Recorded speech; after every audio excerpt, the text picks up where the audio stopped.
What's up? This is True Raw for TV.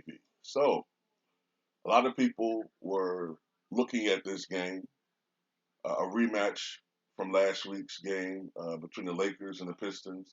Of course, last week at Detroit, that incident occurred between LeBron James and Isaiah Stewart, where during a positioning battle down low, LeBron James struck Isaiah Isaiah Stewart. No, we're talking the Pistons here. Isaiah Stewart in the face, which opened up a gash which led him to bleed profusely. Stewart, when security was surrounded by him conveniently, then went on a absolute rampage around the court, got in a lot of cardio. This incurred a two-game suspension from the NBA. LeBron James, the guy that actually hit him in the fucking face, got a one-game suspension. But a lot of people were looking at this game. There was some tense moments earlier on. Stewart and James avoided each other as far as introductions. But the Lakers were motivated in a way that the Pistons were not. The Pistons are floundering to another pathetic 20-62 type season. They're 4-15 going into this game, and they're going nowhere fast. The Lakers, at least, are still in playoff contention.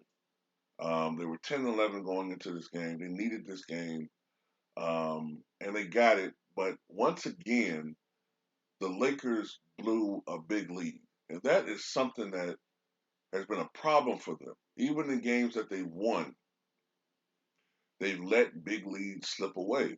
If I recall correctly, they almost lost a game to Houston. Was it Houston? It was one of these teams that they almost lost a game to earlier this year when they at one point had something like a 20-point lead late. And I think they won by like 2 or 3 points. But this is a problem for them. But they held on to win by the final score of 110 to 106. This puts them at exactly 500 at 11-11. Jeremy Grant for the Pistons once again had a big game against the Lakers. I don't know what this is with the Lakers allowing the other team's star player to just shit all over them. It wasn't enough in this situation though, but Jeremy Grant did have 32 points to go along with 6 rebounds and 4 assists. Uh, Isaiah Stewart in 27 minutes of play was not that effective. Only had 5 points and 6 rebounds. Um, Anthony Davis had 24 points to go along with 10 rebounds, 2 assists, 2 steals, and 3 blocks. He was 2 of 2 from downtown.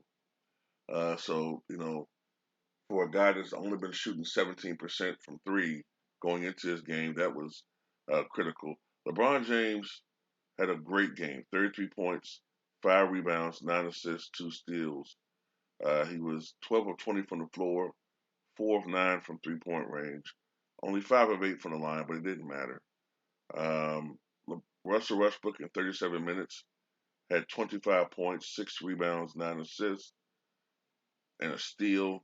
He shot 10 of 16 from the floor, 1 of 3 from 3-point range, but he did miss 4 out of 8 free throws.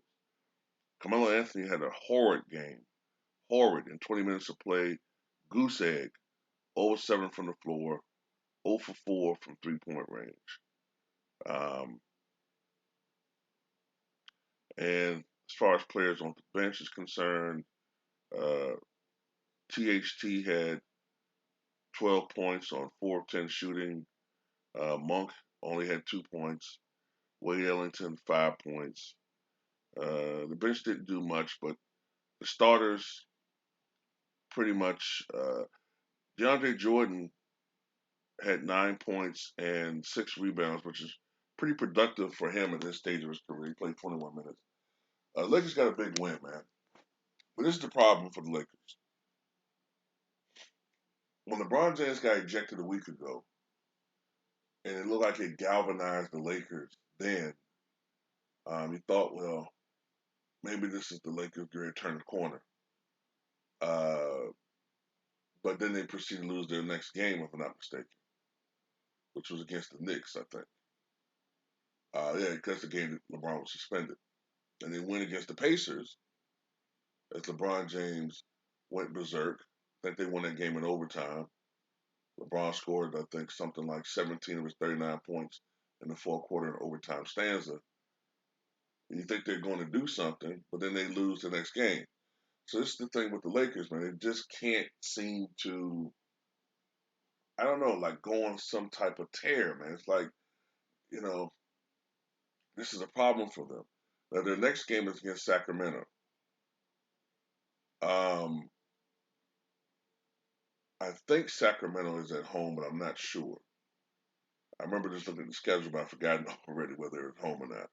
But the Lakers, starting in December, the Lakers' schedule is about to change.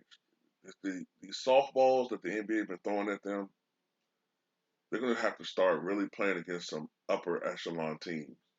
The Lakers are going to have to dial it up a notch because if they don't, they're going to find themselves a couple of games under 500 soon. Uh, so they got to get ready for the challenge. And as I said in my video yesterday, the Lakers have a 6 game road trip in late January, and that's going to be a grind.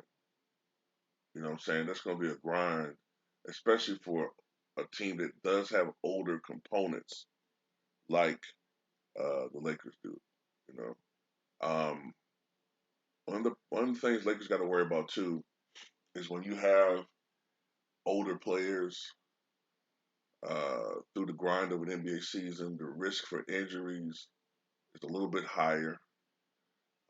Plus, you got AD who gets hurt every game, man. I mean, it's ridiculous with AD how often he gets hurt. Um, but I don't know, man.